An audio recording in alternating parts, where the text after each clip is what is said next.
So you're still getting to know him, right? And especially in our program, how we do things, but he fits in really well. You know, I think with a guy like that, with getting half of a summer, the thing is you want to see how do guys respond to adversity, how do guys respond to, and do they really have that grittiness and all those things, and he's done an outstanding job so far showing that he does, you know. And in our program and the way we do things, that's imperative, you know. The stars don't really matter, and it don't really matter where you've played before. For us, you've got to have those things and check those boxes. And so I think for Bryce, we can all obviously use our eyeballs and look at him and see he checks the physical boxes. Character-wise, and the way he's been in the locker room with the guys, he checks those boxes, and he's showing on the field right now and how we go about and how we're doing things, that he also can check that other box, and that's one that's the most important in our program. So that's been very good. So in a long-winded answer, he's doing great. We're very happy to have him. Guys, the other day were saying, just talking about how big he is, like you just mentioned, considering the data that you sort of track with your players, is there anything that you've seen that stood out from him? I mean, when a guy's neck is the size of my waist, it stands out pretty quickly. I feel bad for the collared shirt he's going to try to put on here this first game, but it's moving patterns. I think there's a lot of cool stuff with him too, from doing all the shot put and discus stuff that he's kind of done and being more of a rotational athlete. There's things called fascial slings, and more or less how different joints kind of cross and work together, and for him, he's very developed in that nature. So there's some power output things that he can do that are just really unique, that maybe you don't see typically in a guy that plays that position. So I'm really excited to get an offseason with him. You know, like it was really just when he got here, our perspective from training was just, we got to get this guy ready to play football, right? You're not really doing things to enhance performance, or even really, you don't have time to really measure some of the deficiencies that he might have, strengths, and not even really develop an individualized training program. It's really just, we got to get this guy to be able to practice. You guys watching our practices, you know, you can't just walk off the streets and do those. So his was more about that. So I'm really fired to get off season with him. With Caleb Taylor, just what sort of growth have you seen from the end of the season last year to the start of camp, and even throughout camp at this weight? Yeah, you know, in general, I guess I respect the question. The more I think about these older guys that we have like Caleb Taylor, it's such a process. And I think it'd be a disservice for me to say that it's been since January that he's made that progress. I mean, Caleb fought us as hard as anybody fought us when we first got here on everything, on just how we were going to do it, the way we implement things and demand things. So to think about the character and the leadership and those things that he's done, and just the buy-in level, which we're talking June 2021 is really when this started. I mean, he was battling us halfway through the season of that year, you know. So you take that and you look at a 268-pound Caleb Taylor trying to line up down in Texas in 2021, and then you look at a guy that's sitting at 315 to 18 pounds right now. That part's cool, but as I always kind of get circled back to, it's the cultural part of you've seen him just grow as a young man so much, and so it's not a since January thing, right? It's truly been a 3.5 year process of him committing to it and not just kind of showing up but really doing it, and that's the part that feels really good. That when you look at that and go, this wasn't just something like, oh, the light bulb flipped in January and now we're here. It's been years that he's been doing this, and so to see it pay off and to see him in this position now, that part, you know how rewarding it is for him, and that's what gets me up in the morning. That's fantastic. Same idea with a guy like Cable do and his nutrition. He's been getting a lot of love for that last Yeah, week or and so. I'll tell you what, you know, Katie O'Connor has been a tremendous addition to our staff. I cannot tell you guys how much she has done for our program and her nutrition staff. You know, I think from a standpoint of a lot of different ways, but she has been huge in everything, in the cultural aspect of things, what she's done for the players, ideas she's brought in. Like it has been a huge uptick, and I think that has been a huge part of some of these changes. So please don't tweet out that I'm doing anything special, guys. She has been outstanding, and she's really been helpful in this process of what we've done this year. But yeah, Bryce is the exact same way. And even, you know, Bryce at times was a guy that needed to get his emotions under control in certain situations, and to see him grow as a man as well, it's why you do this. And then you see, you know, Bryce he's in that elite category of, I would put him up against, you know, physically any offensive lineman in the country. You're talking about a guy who's 318 pounds, 24% body fat, can jump a 34-inch vertical, runs the way he runs, bends the way he bends, I mean, he's as good as you're going to find. When we sat up here and talked, Brian, when I think I talked with you our first year here, you know, we talked about that there would be a time where this team would take the field and there would be some physical imposing demands on how they looked. When we talk about Bryce Cable, that's what I was talking about, that we would develop those kind of guys. And so, yeah, I mean, that year, let's rewind back to that. He was 282 pounds taking snaps in the Big 12. Yeah.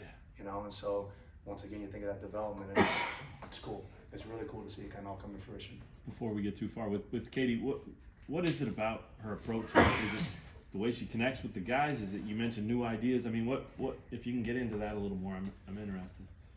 You know, I think there's a ton of alignment with the culture of things, because she's really young in her career as well, and so she's going to keep getting better and better at what she does. But you know, she hasn't had a lot of time to connect with the guys. She hasn't been here, you know, too long either. So, to me, it's been a unique way of how she has taken what we do nutritionally and embodying it with the culture of this program and how we go about it. And truly, you know, with her, she demands it and she doesn't give them a choice. And honestly, she's pretty hard on them. And sometimes, you know, they need that. And so I think that's been tremendous. And you know, previous staff left it in a good place. And you know, what our whole philosophy here is leave it better than you found it. And so she's made it her mission to try to take it to one step higher. And she's done that. And so we're really happy with her. And I know she's not satisfied where it's at by any means, and she wants to keep on growing and elevating it as well. But I think that is going to be a tremendous part of the continued progression of our program. Dean Miller, guy that said he was in the 180s and coming out of high school, will probably go back to that. Coming out of last season, shit. Yeah, as soon as he gets out of his strength program and eating and everything, what has it meant for him to be able to hold that weight and everything else? And then we've also heard that he does really well on the GPS testing and all of those things. Yeah, there was no question of Dean's ability, or even strain for that matter, when really since he's been here, for whatever reason. And I've asked Dean multiple times, you know, what did we not do to maybe get it to click sooner? And he just kind of said, there's nothing you guys could have done. I just had to make the decision, and that was really it. And for him, he might kind of be one of those light bulb moments, to where he had a meeting with Coach Leipold, and that's one thing. If you know, I respect a ton of things about Coach Leipold, but Coach Leipold is brutally honest with any player, and he will tell them exactly how it is. You are, as an athlete in our program, you are never going to get the runaround from our head football coach. He will tell you exactly what you need to hear. He will never tell you what you want to hear, and I respect that tremendously about Coach Leipold. And he had a hard meeting with Dean, and that is what it is. And Dean responded to that meeting. And pretty much when he walked out of the doors of that meeting, he decided he was going to buy in to the things we have, the resources we have here, guys. I mean, you come in here and you guys probably all gained 3 pounds just from walking past the filling station, let alone stopping at it, okay? So, yeah, I mean, the resources were there the whole time. Dean just decided to buy in a little bit harder. He was never a guy that was, you know, wouldn't really, he always trained hard. He just wouldn't fuel. He wouldn't do those things. And for whatever reason, he wasn't willing to at those moments. And he has totally changed that. And what he's done with his body has been, that's his, I don't know if you guys saw that, I think Matt Holland put out a picture of his progress. I mean, it's as impressive of a guy taking, and really, that progress was all this year. I mean, that's really all in the last 7 months is really what that was. But to be a guy that works like that, and then Dean's a guy that can run 22 miles an hour. I mean, to have that kind of speed and the potential to have that kind of size, he's going to be a special. I don't think it's going to be a huge fall off from some of the things we've had in the past at that position. So excited about that one. DJ is someone we've seen just running around at practice, looks the part. What has stood out to you just getting to work with him a little bit more rather than like when maybe you saw him on his recruiting visit a summer ago? I think, you know, it's really fun to get to build a relationship with DJ, which we're kind of in the process of right now. But he's a guy that cares so much, you know. But those new guys, they come on campus and it's tough because we create expectations for them, right? There's people back home that create expectations for them. But you know, the one thing that we have to constantly remind any of those guys about, no matter whether they're a 10-star or a 1-star, is our expectations for them have nothing to do with their performance in the field. We ask for their best attitude, their best effort. We ask them to be coachable, and we ask them to be on time. So nobody sat DJ down and said, DJ, if you don't have 7 sacks this year, you're a failure. We haven't even told him, if you don't play this year, like, we're not putting those expectations on him. And so for DJ, where DJ's at right now, is his effort is tremendous. Him and Dean have the highest player loads in that room every day. But for DJ, it's about reaffirming in his mind that nothing else besides those 4 things I said matter. When you go home at night, whether you make 28 mistakes or you make 8 mistakes, I want to know, did you give your best effort, yes or no? Did you have a great attitude? Were you coachable? When you got coached, were you able to take the coaching and apply it? And did you show up on time?